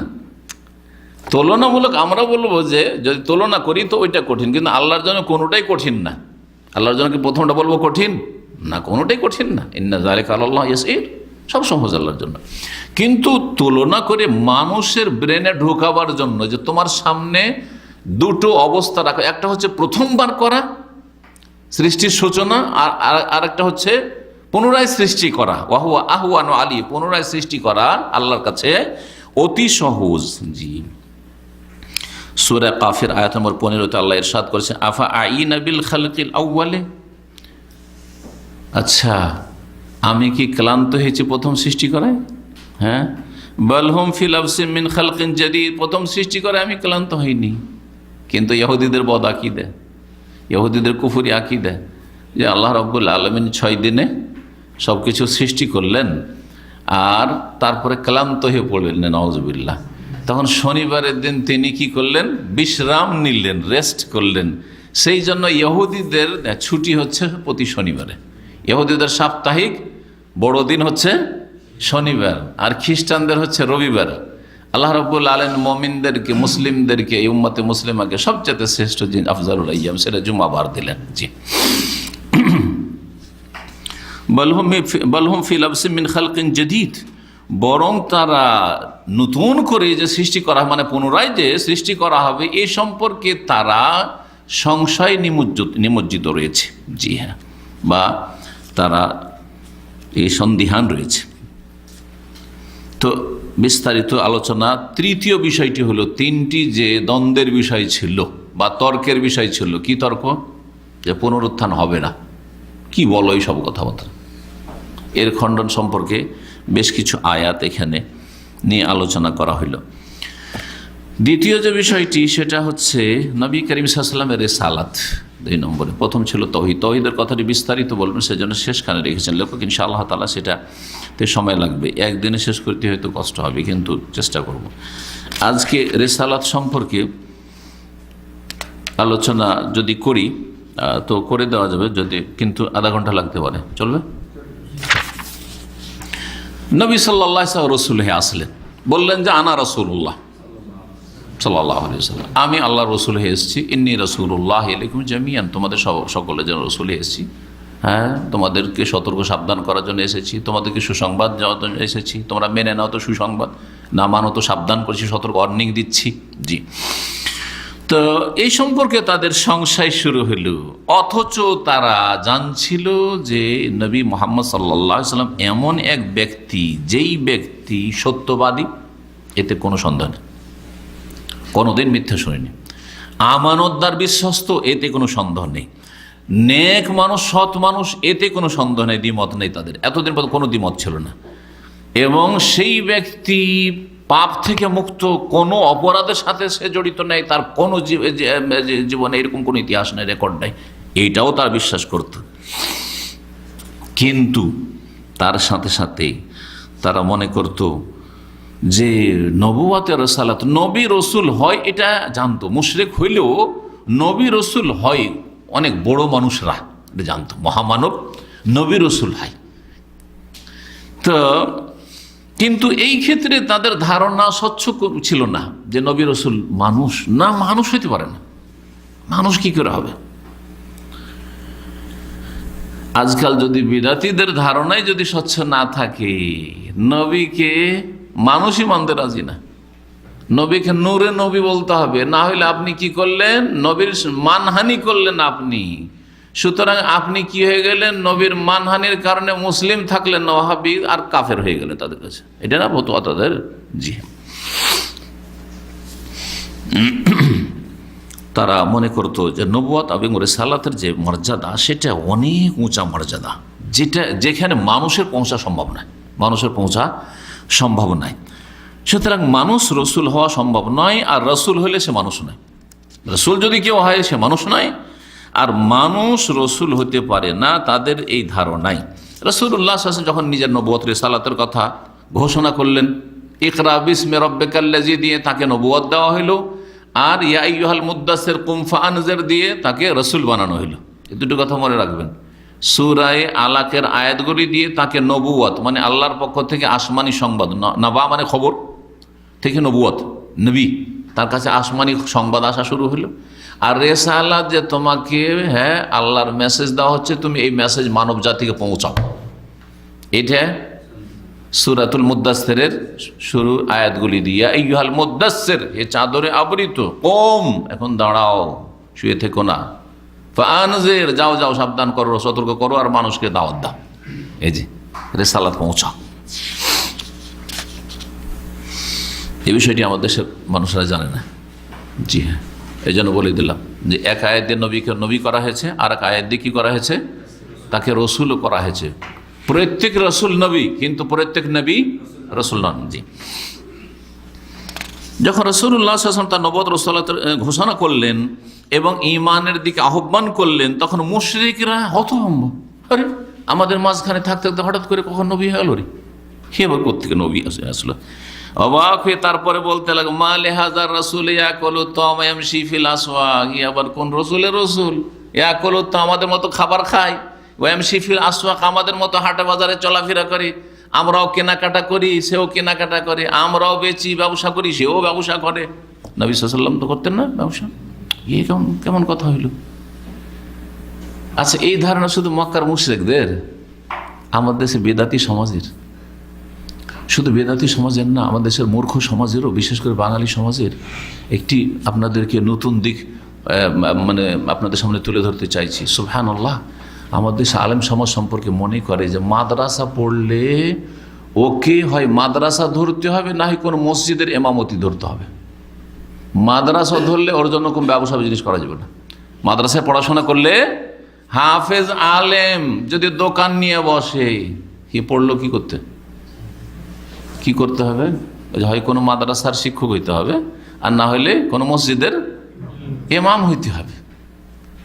ব্যবসা মাদ্রাসা পড়ার পরে যদি শুরু করেন, দেখো দেখো দুনিয়াদার হয়ে গেছে, এটা মৌলবি নাকি? আমাদের অঞ্চলের কথা, এটা মৌলবি হইলো, দেখো না ব্যবসা করছে পড়াশোনা করে।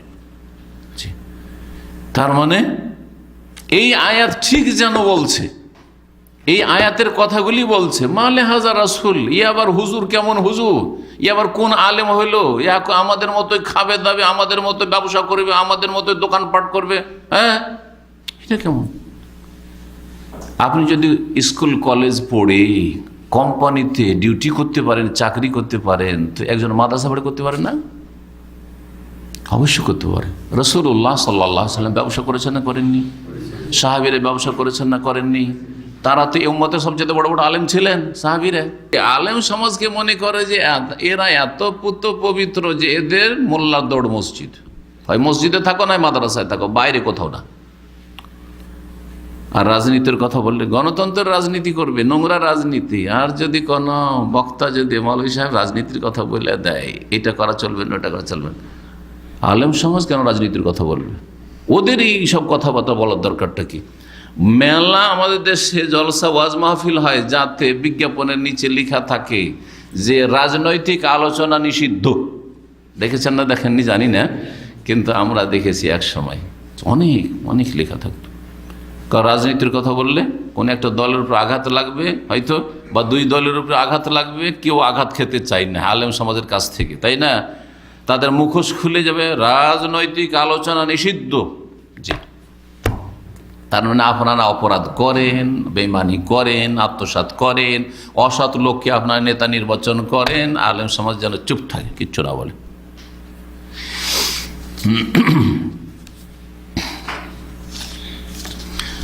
তো আরব মুশরিকরা তাই বলতো, কোরআন কারিমে এই আয়াত রয়েছে যে হাটে বাজারে কেন চলাফেরা করবে? নবীও যদি হইলো মোহাম্মদ, তো হাটে বাজারে কেন আসে? তাই না? আবার খাই দাই কেন? তার মানে ফেরেশতা হইতে হইতে ধারণা। সূরা কাফির আয়াত নম্বর 2 আল্লাহ ইরশাদ করেছেন, বাল আজেবু, এই কাফেররা অবাক হইতো, আনজাহুম মুনযিরুম মিনহুম, যে তাদের মধ্য থেকে একজন নবী সতর্ক করার জন্য এসেছে, নবী রাসূল হয়ে সতর্ককারী হয়ে এসছে। ফাকালাল কাফিরুনা, তখন কাফেররা বলতে লাগলো, হাযা শাইউন আজীব, এটা অবাক কথা, হ্যাঁ এটা আশ্চর্য কথা, ইয়ে আমাদের মাঝে থাকতে থাকতে কখন থেকে নবী হয়ে গেল, এ কেন নবী হবে?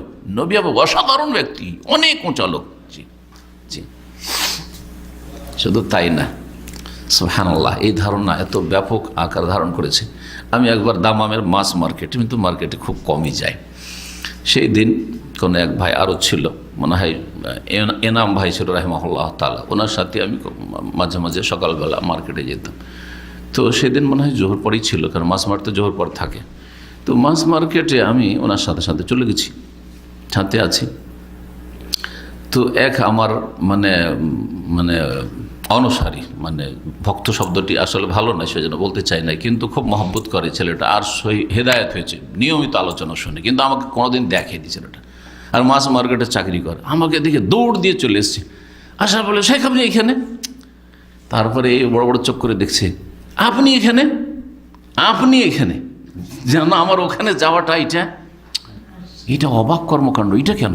হ্যাঁ, এটা কেন এখানে? সুবহানাল্লাহ। তো এই ধারণা থাকা উচিত নয়, কারণ আমার সংসার আছে, সুতরাং আমাকে যে কোনো জিনিস কেনার জন্য যেতে হইতে পারে, ঠিক কিনা? তো এই ধারণা আসলে এগুলো ভুল ধারণা, এগুলো আসলে ভুল ধারণা। কারণ এটা সামাজিকভাবে তৈরি হয়ে গেছে, এটা একদিনে তৈরি হয়নি, দীর্ঘদিনের এইটা মগজে ঢোকা জিনিস।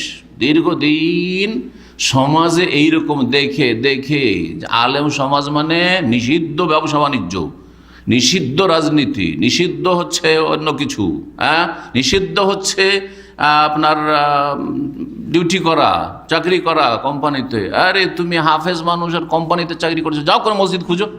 এখন আপনারাই বলবেন হয়তো অনেক, তাই না?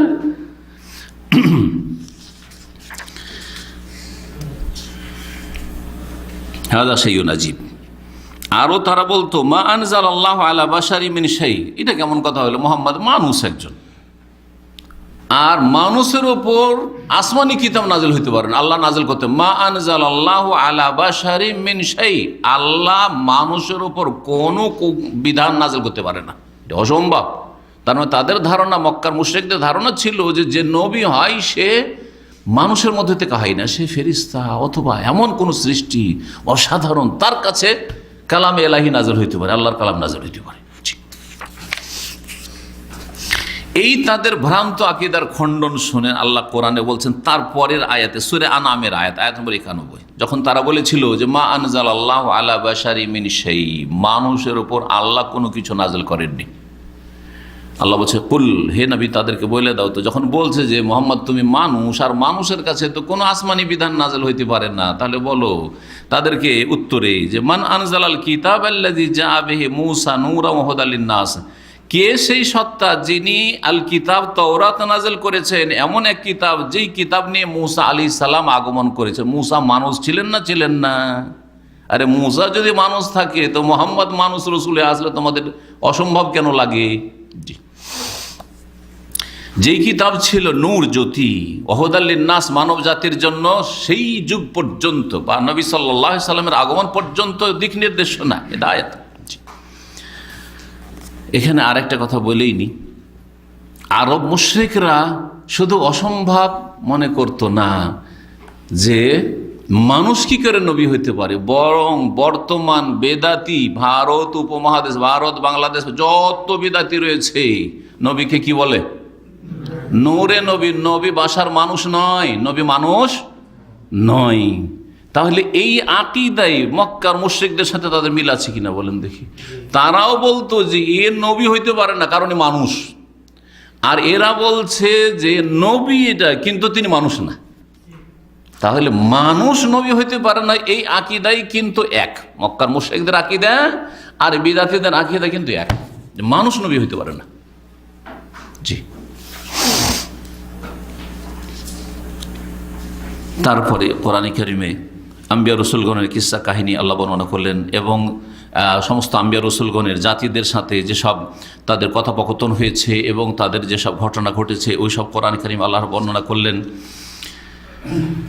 এবং তার সাথে সাথে আল্লাহ আরও বর্ণনা করলেন যে যখন নবীরা স্বজাতির কাছে এসে দিনের দাওয়াত পেশ করেছে, তখন প্রত্যেক জাতি যারা বিরোধিতা করেছে, অমান্য করেছে, তারা জবাবটা কি দিয়েছিল সেই জবাবটা শোনো।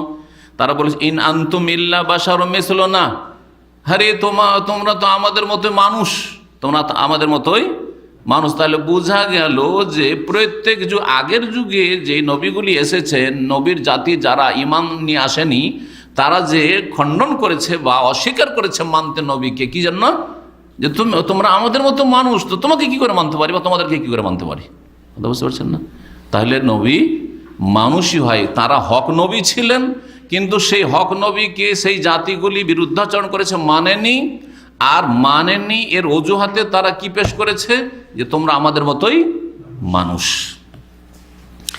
যখন সেই অবাধ্য জাতিরা বলতো যে তোমরা আমাদের মতোই মানুষ, তখন নবীরা কি বলেছেন? না না, আমরা মানুষ নয়, আমরা নূরের তৈরি, একথা বলেছেন না? তোমরা ভুল বুঝছো, আমরা কিন্তু মানুষ নই, এরকম বলেছেন। বরং সেইটাই আরো সাপোর্ট করেছে, বলেছেন কালাত লাহুম রাসূলুহুম। তখন ওই কাফের জাতি, অবাধ্য জাতিগুলিকে তাদের রসুলরা বলতেন ইন্নাহনু ইল্লা বাশারুম মিসলুকুম, আমরা তোমাদের মতো মানুষ বই কিছু না, তোমাদের মতো মানুষ ছাড়া আর অন্য কিছু নই।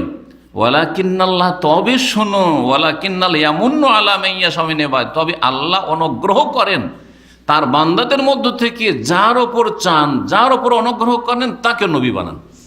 তাহলে মানুষের মধ্য থেকে কিছু মানুষকে আল্লাহ কি করেন? মনোনীত করেন অনুগ্রহ করার জন্য, স্পেশাল অনুগ্রহ। সেই অনুগ্রহ হচ্ছে কিসের? নবুয়ত এবং রিসালাতের, যে আমি একে নবী বানাবো, আমি একে রসুল বানাবো।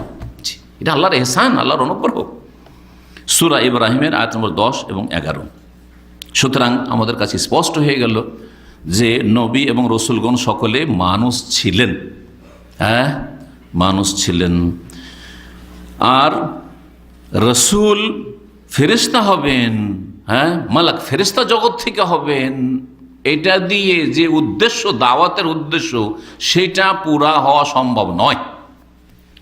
যে তারা বলতো যে যদি নবী আসবে তো আসমান থেকে আসবে আর ফেরেশতা জগৎ থেকে আসবে। ফেরেশতা যদি আল্লাহ পাঠাইতেন তাহলে রেসালাতের যেটা উদ্দেশ্য, যে মেসেজটা মানব জাতি পর্যন্ত পৌঁছে দাও, যথাযথ পৌঁছানো সম্ভব হইতো না। কেমন করে পৌঁছানো সম্ভব হইতো না? শোনেন, যখন ফেরেশতা আসতো মানুষ সামলাইতে পারতো। ফেরেশতা আসলে তার দুটো অবস্থা হইতো, হয় ফেরেশতা আপন রূপে আসবে বা অন্য কোনো রূপ ধরে আসবে, অথবা মানুষের রূপে আসবে, তাই না? ফেরেশতা যদি আপন রূপে আসে তাহলে মানুষ বাঁচবে না, সবগুলি বেহুশ হয়ে যাবো আমরা। এক্ষণে যদি ফেরেশতা আপন রূপে আসো বেহুশ হয়ে যাবো আমরা। কিন্তু যদি নবী সাল্লাল্লাহু আলাইহি ওয়াসাল্লাম কাঁপতে শুরু করেন তো আমাদের কি অবস্থা হইতে পারে? আপনি কি অত সহজ মনে করছেন যে একটা ফেরেশতা দেখবেন আর আপনি একবার আপন অবস্থায় সুস্থ থেকে যাবেন? অসম্ভব কথা, বেহুশ হয়ে যাবেন ভয়ে। জি, তাহলে যদি আপন সুরত নিয়ে, আপন আকৃতি নিয়ে ফেরেশতা এসে বলে যে আনা রাসূলুল্লাহ, আমি রসুল এসেছি তোমাদেরকে দিনের দাওয়াত পৌঁছানোর জন্য, শেষ, তার আগে তো শেষ, হুঁশ নাই তো শুনবে কি? কথা বোঝা গেছে? তাহলে এখন আসতে হবে মানুষের রূপ ধরে। মানুষের রূপ ধরে যদি জিবরাইল আসেন, হ্যাঁ, বা অন্য কোনো ফেরেশতাকে পাঠান, এক ফেরেশতাকে পাঠায়, যাও তোমাকে নবী করে পাঠাইলাম, হ্যাঁ, কিন্তু আসলে ফেরেশতা মানুষের রূপ ধরে আসলে, তখন মানুষ তোমার তো মানুষ মিথ্যা বলছে যে ফেরেশতা, মানুষ মারকে ধরকে, তাই না? কথা বোঝা গেছে? তাতে একই অবস্থা। আল্লাহ তাই বলছেন সুবহানাল্লাহ, খণ্ডন সূরা আনআমের আয়াত নম্বর 9, ওয়ালাউ জাআলনাহু মালাকান, আমি যদি রসুলকে, নবী রসুলকে ফেরেশতা বানাইতাম, লা জাআলনাহু রাজুলান, তাহলে আমাকে তাকে মানুষ রূপেই বানাইতে হইতো, মানুষের রূপ দিয়ে পাঠাইতে হইতো, কারণ আসল রূপে পাঠালে কাজ হইতো না। যখন মানুষের রূপ ধারণ করে আমি ধারণ করিয়ে পাঠাইতাম, ওয়ালা লাবাসনা আলাইহিম মা ইয়ালবিসুন, তখন তাদের ওপর সেটা কি হইতো? অস্পষ্ট হয়ে যেত যে এটা ফেরেশতা না মানুষ। ফেরেশতা কি করে মানবে? যেখানে আল্লাহর কথা বললে বিশ্বাস করে না, পরকালের কথা বললে বিশ্বাস করে না, আমার কাছে ওই নাজল হচ্ছে বিশ্বাস করে না, সেখানে যদি বলে আমি ফেরেশতা মানুষের তোমার রূপ ধরে এসেছি, কি করে বিশ্বাস করবে? বিশ্বাস করবে না।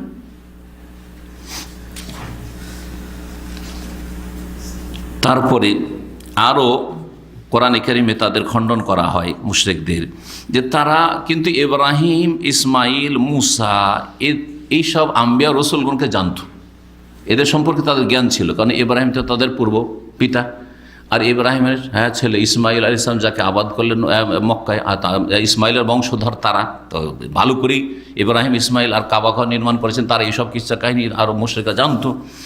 তারপরে মুসা আলাইহিস সালাম রিসালাত এত ব্যাপক ছিল এবং এত প্রসিদ্ধ ছিল, মুসা আলাইহিস সালাম খুব প্রসিদ্ধ রসুল যেহেতু ছিলেন, তো মুসা আলাইহিস সালামকেও তারা জানতো।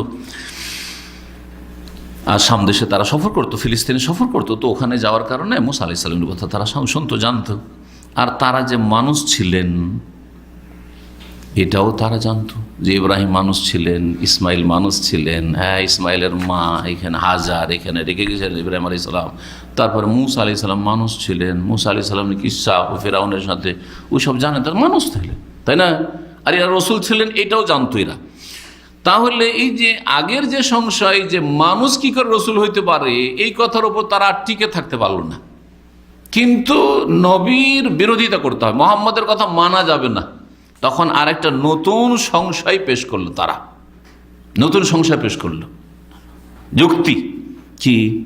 ঠিক আছে, মানুষ রসুল হইতে পারে, যেমন ইব্রাহিম হয়েছে, ইসমাইল হয়েছে আর মুসা হয়েছে, ঠিক আছে হইতে পারে, কিন্তু আল্লাহ কি এই ইয়েতিম আর মিসকিনটা কি পেয়েছে?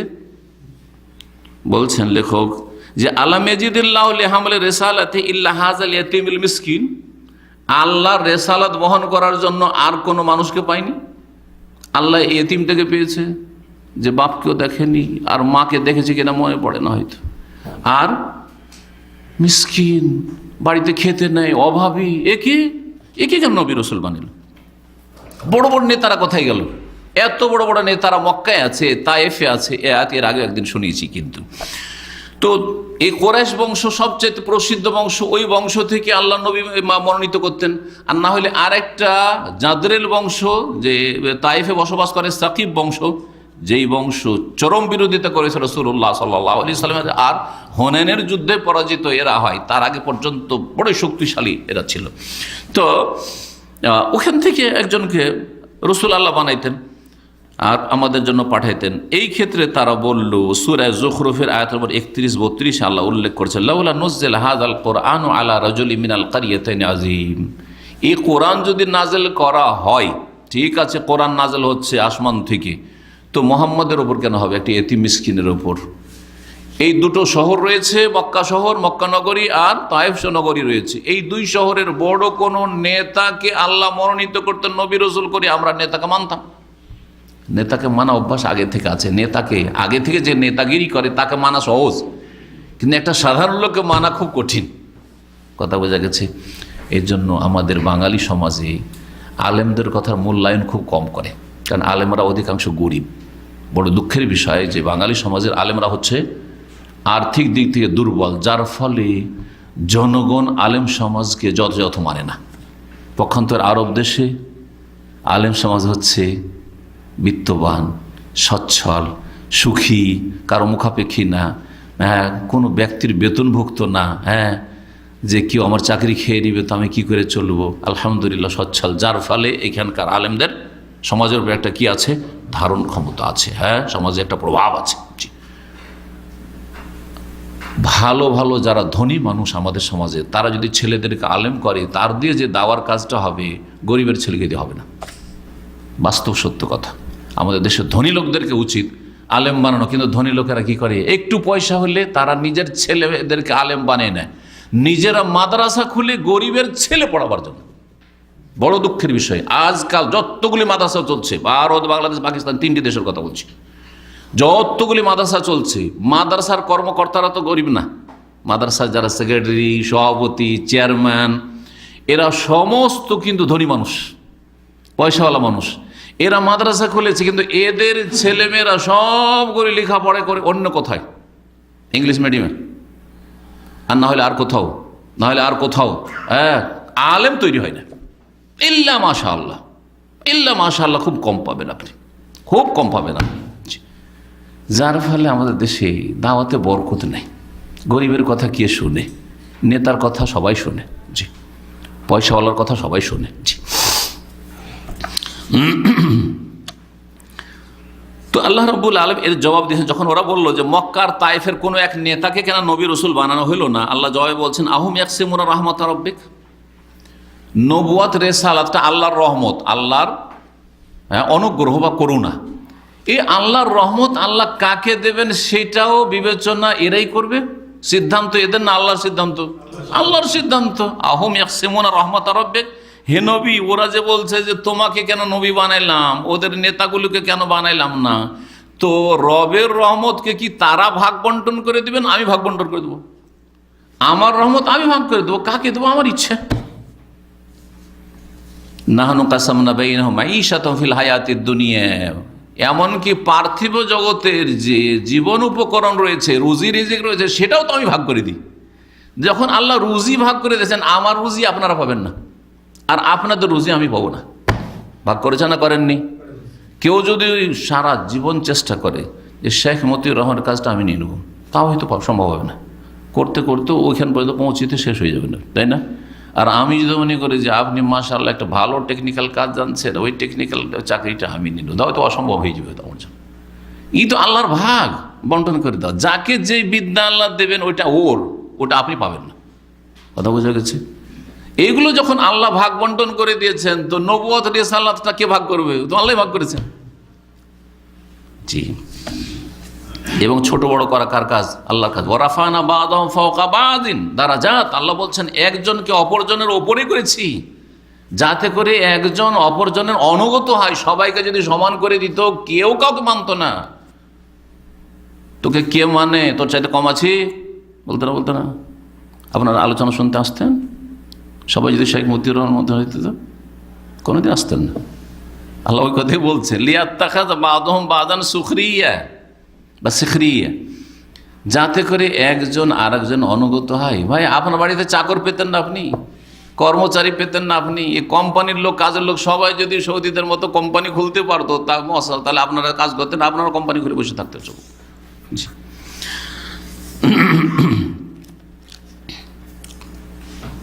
সূরা আনআমের আয়াত নম্বর 24 আল্লাহ ইরশাদ করেছেন আরো এদের এই কথার খণ্ডন, আল্লাহু আ'লাম হাইসু ইয়াজআলু রিসাল, আল্লাহ বেশি জানেন যে তার রেসালাতকে কোন জায়গায় রাখবেন, কোন বাড়িতে রাখবেন, কোন লোকের কাছে রাখবেন, কাকে দায়িত্ব দেবেন যে যাও তুমি রেসালাত পৌঁছে দাও, মানুষকে মেসেজ পৌঁছে দাও, আল্লাহর ইচ্ছা। যখন এতেও পারল না, এর খণ্ডন করা হলো, তখন আর একটা তারা সংশয় সৃষ্টি করলো। এগুলো তর্ক বিতর্ক চলছে, কিন্তু আলোচনার বিষয়বস্তু আজকে হচ্ছে যে নবী সাল্লাল্লাহু আলাইহি ওয়াসাল্লামের সাথে বাকবিতণ্ডা, তর্ক কি। আচ্ছা ঠিক আছে, রসুল যদি তোমাকেই বানানো হইল, ঠিক আছে, তুমি ছিলে গরিব, তা আল্লাহ তোমাকে ধনী করে দিক, পাহাড় পর্বতকে স্বর্ণ করে দিক তোমার জন্য, মক্কার আকাশ থেকে তোমার জন্য রিজিক নামুক, আর তোমার হাজার হাজার অনুসারী থাক, আর সেনাবাহিনী থাক, একজন রাজার মতো, একজন বড় শাসকের মতো, এরকম তুমি এরকম হয়ে দাঁড়ে দাঁড়ে কেন ঘুরবে? ঠিক আছে, তোমাকে যখন আল্লাহ বাছাই করেছেন, তো তোমার খাদেম হওয়া উচিত, তোমার ওইরকম প্রভাব হওয়া উচিত, তোমার ধন সম্পদ হওয়া উচিত, তোমার ওইরকম একটা মান মর্যাদা হওয়া উচিত, তুমি একজন ভিআইপি লোক হবে। তুমি দাঁড়ে দাঁড়ে ধাক্কা খেয়ে কেন বাড়াবে? নবী রসুল এসেছে আল্লাহর পক্ষতে, আল্লাহ করতে পারে না ওগুলো, করে দিক তোমাকে। এরও জবাব আল্লাহ রাব্বুল আলামিন দিচ্ছেন।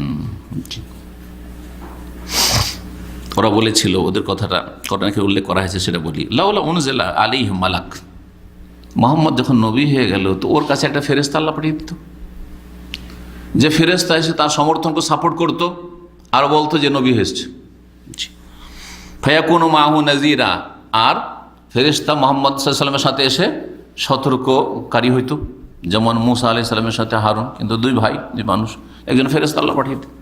আউলকা ইলাইহি কানজুন, বিভিন্ন প্রস্তাব, অথবা আসমান থেকে ধন ভাণ্ডার নামিয়ে দিত আল্লাহ, ধন রাতারাতি বড় লোক হয়ে যেত মুহাম্মদ।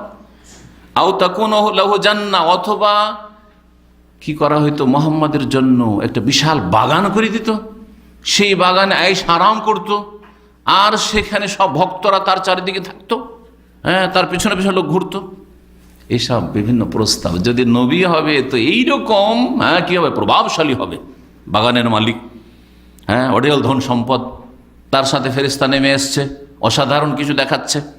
ওয়াকাল যালিমুন, আল্লাহ বলছেন জালেমরা বলতো, ইন তাত্তাবিউনা ইল্লা রাজুলাম মাসুরা, মুহাম্মদকে যদি মানো তো এই জাদুগ্রস্ত ব্যক্তি, কখনো জাদুঘর, ওকেই জাদুঘর বলতো, ওনাকে, আর কখনো নবী সাল্লাল্লাহু আলাইহি ওয়াসাল্লামকে বলতো যে ওকে জাদু লেগেছে। দুটোই কথা, সাহের আর মাসহুর দুটোই বলতো। এর আগে বলেছি না, যে কখনো বলতো যে নবী নিজেই জাদু করছে, সাহের, আর কখনো কি বলতো যে মুহাম্মদ সাল্লাল্লাহু আলাইহি সাল্লাম কে জাদু লেগেছে, কেউ জাদু করে দিয়েছে, মাসহুর। ইন তাত্তাবিউনা ইল্লা রাজুলাম মাসহুর, জাদুগ্রস্ত ব্যক্তি, ওর কথা শুনে, জাদুগ্রস্ত ব্যক্তির কোনো জ্ঞান বুদ্ধি আছে? শুনিয়ে নেওয়ার কথা। শেষ হয়ে যাচ্ছে, আর অল্প কিছুটা আছে। নবী করিম সাল্লাল্লাহু আলাইহি সাল্লামের রিসালাত সকল মানুষের জন্য কিনা? জবাব, এই সংশয়ের জবাব, যে এত যদি প্রভাবশালী, এত ভিআইপি ব্যক্তি যদি নবীকে বানিয়ে দেওয়া হতো, আল্লাহ বানাইতে পারতেন না? রাতারাতি বানিয়ে দিয়ে, এক রাতেই বা এক মুহূর্তে, কোন বলে একটা পাহাড়কে তো স্বর্ণ বানিয়ে দিলে তো কাজ হয়ে গেল, তাই না? কিন্তু আল্লাহ বানাননি। কখনো খেতে পেতেন, আল্লাহ শুকরিয়া আদায় করতেন, কখনো অনাহারে থাকতেন, সবর করতেন। জি, নবী সাল্লাল্লাহু আলাইহি ওয়াসাল্লামকে অবশ্য স্বাধীনতা দেওয়া হয়েছিল, তুমি মালিক, রসুল, রাজা এবং প্লাস রসুল হতে চাও না, রসুলের সাথে তুমি আব্দু, আল্লাহর বান্দা হইতে চাও? বুঝছো তো নবী সাল্লাল্লাহু কি বলেছিলেন, যে আমি আব্দুহু আর রসুল হইতে চাই, মালিকান রসুল হতে চাই না, রাজা বাদশাহ হব, রসুল হবো, এটা চাই না। নবী সাল্লাল্লাহু আলাইহি সাল্লামকে সমস্ত মানবতার জন্য পাঠানো হয়েছিল। আর মানুষ ভিন্ন স্তরের মানুষ আছে, একজন ভিআইপি মানুষ একেবারে নিম্নমানের মানুষের সাথে মিশতে পারে না। নবীকে যদি এত ভিআইপি বানিয়ে দেওয়া হইতো, তাহলে একেবারে যারা সাধারণ মানুষ, দুর্গত, অসহায়, গরিব, যাদের ভিটে মাটি নেই, কিছু নেই, তাদের সাথে মিশতে পারতেন না, বা এরা সাহসী করতো না ওখানে মিশতে। জি, আমরা দাওয়াতি ময়দানে আছি, জি বুঝতে পারি, বিভিন্ন স্তরের লোক আমাদের সাথে যোগাযোগ রাখে, কথা বোঝা গেছে? কিছু কিছু স্তরের মানুষ আছে এত ভয় পায়, মনে করে আমরা এক সাধারণ মানুষ, তারপরেও তিনি তো নবী, বললে কথা বলা যাবে, সম্ভব হবে? এই কয়েকদিন আগে আমার ছেলেটা বলছে যে লন্ডন গেলাম, ওরা ভাবছিল যে শেখ মতিউর সাথে কথা বলা যাবে না। বক্তব্যের সময় যে মুড দেখে তোতে মনে করে যে কথা বলা সম্ভব নয়। তারপরে মসজিদে দেখা হয়, সালামে বিনিময় হয়, তারপরে নামাজের আগে পরে, আর তারপরে ছোট ছোট বাচ্চাদের সাথে হাসি মুখে কথা বলি। ওরা প্রথম ভয়ে ভয়ে এইগুলো যেগুলো ইয়াং ছেলে পোলাপান যারা, ওরা কাছে আসতো না, ভয়ে ভয়ে থাকতো।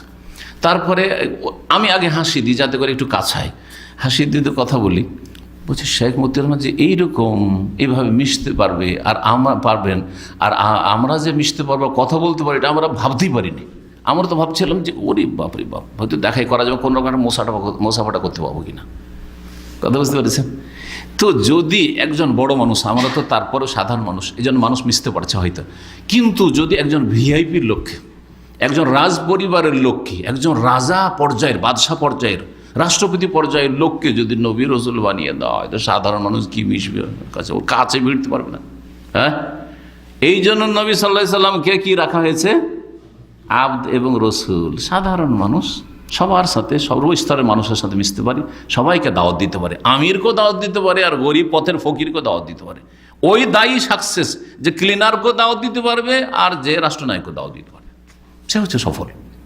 আর শুধু তার দাওয়াত হচ্ছে আপার লেভেলের জন্য, বড় বড় নেতারা তার সাথে সাক্ষাৎ করতে পারে, আর বড় বড় পয়সাওয়ালা শুধু সাক্ষাৎ করতে পারে, আর গরিব দুঃখী কোনো সাক্ষাতের সুযোগই পায় না, সে কোনোদিন সাকসেস দায়ী হইতে পারে না। এই কথাই বলছেন যে নবী সাল্লাল্লাহু আলাইহি সাল্লামকে সকল মানুষের জন্য, ছোট বড়, দুর্বল শক্তিশালী, সমস্ত মানুষের জন্য পাঠানো হয়েছে। এমনকি দাস দাসী তাদেরকে দাওয়াত দেওয়ার জন্য পাঠানো হয়েছে। সুতরাং তিনি যদি এইরকম প্রভাবশালী মানুষ হতেন, আর এইরকম যদি উচ্চ পর্যায়ের ভিআইপি মানুষ হতেন, তাহলে গরিব দুঃখী মানুষরা তার থেকে লাভবান হতে পারত না।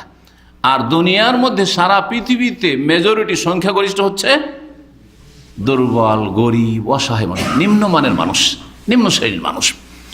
তারা উপকৃত হতে পারত না, বঞ্চিত থাকতো। আল্লাহ রাব্বুল আলামিন এরও খণ্ডন করেছেন।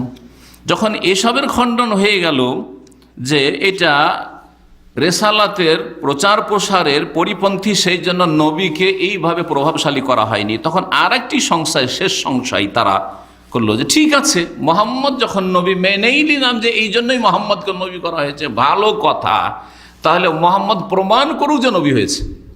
কি দিয়ে প্রমাণ করবে?